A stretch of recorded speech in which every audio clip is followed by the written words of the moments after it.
Patuloy na sinusulong ng Police Regional Office 6, Officers Ladies Club, ang diwa ng malasakit at bayanihan sa pamamagitan ng isang gift-giving activity para sa mga miyembro ng ating community sa Boracay Island, Malay, Aklan, dito lamang ay 30 Hulyo, taong kasalukuyan.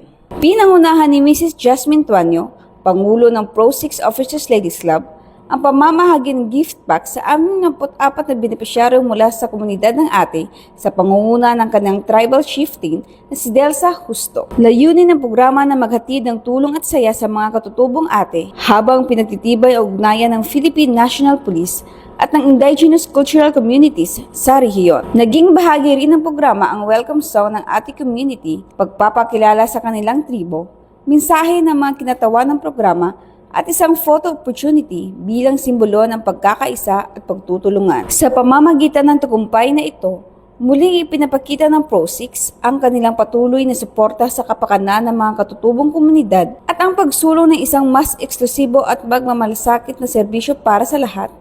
Bilang bahagi ng hadikain itong isulong ang responsive, trusted, and transformative policing tungo sa mas ligtas at mas mapayapang Western Visayas, kasabay ng pagsulong sa isang bisyon ng PNP na sa bagong PNP para sa bagong Pilipinas, serbisyong mabilis, tapat at nararamdaman. Mula rito sa ating village, Boracay Island, Aklan, ako yung PNN correspondent, patrolwoman ni Net Sablon, alagad ng batas, tagataguyod ng Balitang Pulis.